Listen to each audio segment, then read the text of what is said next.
The second trend that we're going to examine is the generational conflicts in contemporary Asian American families.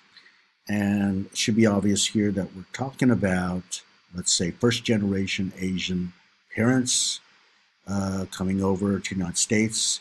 And this leads to conflicts with their American born second generation children, or perhaps, and here's a reminder of the term, 1.5 generation. That is to say, children who may have been born in their original country but came here at a very early age, and therefore, they're acculturated to the host country, more so to the host country than the original country. Okay, and here is a term on the slide called cultural dissonance. And, in the widest sense of the word, this refers to the sense of discomfort and disharmony once you take a person out of their original cultural context and you place them in another one.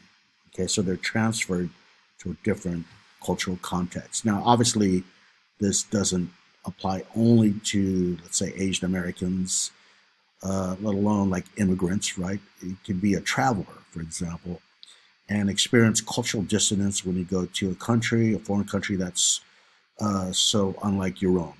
Okay, so that's the sort of sensation and the sense that you get with cultural dissonance. So it can obviously apply here when it comes to immigrants, and certainly not Asian Americans. This is experienced by many immigrant families, and we'll discuss it here, however, in the context of Asian Americans. So much of the strain that is experienced within Asian American families, and again, this is more of a new trend, is caused by the different levels of adaptation to U.S. culture between the parents and the children. Okay, and again, that's different levels of adaptation when you compare the parents' level and the children's level. Okay. What's most likely the case is that children adapt and acculturate to a much greater degree than parents. Okay, that's typically the case. It's not always the case. But let's say you have a parent that does not acculturate that much, and then their children, on the other side, or on the other hand, acculturate and assimilate to a great degree. So this will cause parent-child conflict, right, as mentioned on the slide here. And this is where you can bring in cultural dissonance. It explains that parent-child conflict within immigrant families, and it's caused by, again, different levels of adaptations. Now,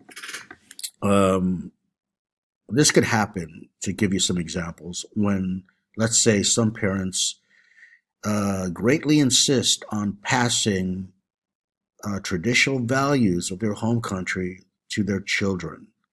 But in the United States, those values are less observed. Right? For example, there's a value of what's called filial piety. And if you're unfamiliar with this term, that first word is spelled Filial, filial piety, Piety. And this refers to, the respect and the authority that you basically observe among your parents. Okay, so if you're a child and you are expected to observe filial piety, you completely defer, almost always, right, to your parents' authority.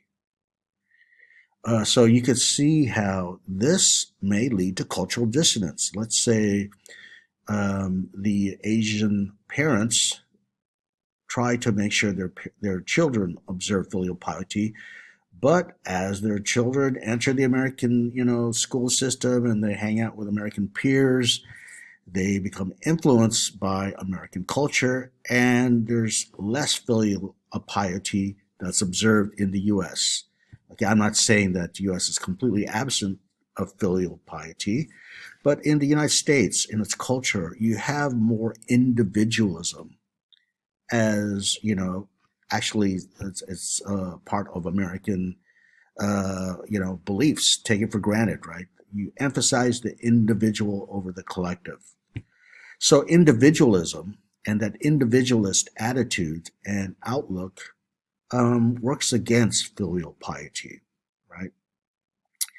And this leads to cases, for example, where, well, the child, is such an individualist that they decide to not pursue, engineering or even college. They even drop out.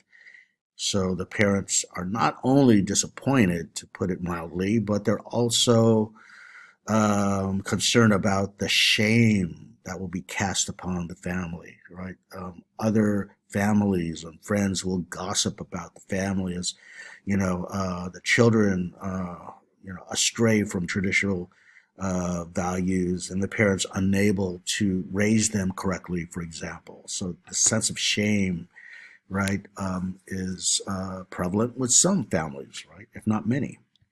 So you have cases when many children, second generation, reject their parents' views. And they see these views as out of touch, as too traditional, right? So again, filial piety, it could be religion also, by the way, where they expect the child to, let's say, a Filipino parent trying to make sure their kids follow Roman Catholicism, and actually, what happens is as they get older, they no longer observe it, or they're not very good at it, right? They're bad Catholics, so to speak. Well, this is to the disappointment and to the dismay of parents. So, with what I just described here, what you have happening with many Asian American families as a trend here um, is the erosion of parental authority. Now, this could happen because of situations like I just described, or it could happen in cases, for example, when, let's say, the parent does not speak English that well, and oftentimes you have the children standing in for them, representing them in everyday matters, and this may cause an imbalance in the more traditional family roles. It may lead to friction, the loss of authority that some children are expected to have towards their parents. Okay, so this is a common thing. Now, you could have various scenarios that combine, right? Cultural dissonance combined with other scenarios, like, let's say, sexuality. For example, teenage girls, Asian American teenage girls, may receive pressure regarding their sexuality among their peers in the United States, right? But then there's also pressure from their parents and from their parents' culture to refrain from sexual activity and to adhere to more traditional Asian gender roles. In fact, studies found that, the dominant culture really wields a big influence in this regard. Um, when you have more acculturated Asian American girls, let's say between the grades of 7 and 12, when you have them engage in more sexual activity compared to less acculturated um, girls, well, here is when obviously the dominant culture is more influential upon them, right? But I have to say that also, structural conditions matter, right? For example, with lower income Asian families, let's say Cambodians in Long Beach or some Vietnamese, Laotians that are found in the lower brackets of the socioeconomic ladder, especially comparatively speaking with other Asian Americans. Well, the lower income Asian families experience the same problems that other poor ethnic groups have, whether it's African American, Hispanic, or what have you. For example, they have higher rates of teen pregnancy. And again, there's this really good documentary made by PBS called Pass or Fail in Cambodian Town. And it talks about Cambodians who ended up settling in Long Beach, California, and they were pretty much relegated to what you could call the lower income, ghetto, so to speak, and rather than become model minorities, they became just like the other residents that pre-existed their influx, right? Like African Americans and Latinos. So here's a case where socioeconomics matters a lot. Now, what's important here to note is the trend of Asian American children to selectively express their ethnic culture. What happens is they look at their parents' culture and they decide which aspects of it is deemed desirable, is deemed positive, and then they look at the aspects that they feel are less desirable, that they should not adapt, right, in their own outlook and own attitudes, okay, whether it's religion or filial piety or what have you.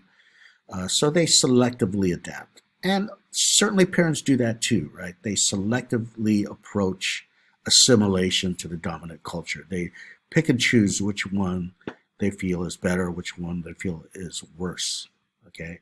So, especially with American or Asian American children, you see this selective expression of ethnic culture, and they're really caught between two worlds, right? They express this anxiety, really, when it comes to their relations with parents and that versus their peers in the United States, where they're constantly negotiating between the two competing narratives that they are bombarded with on a daily basis, it seems, right?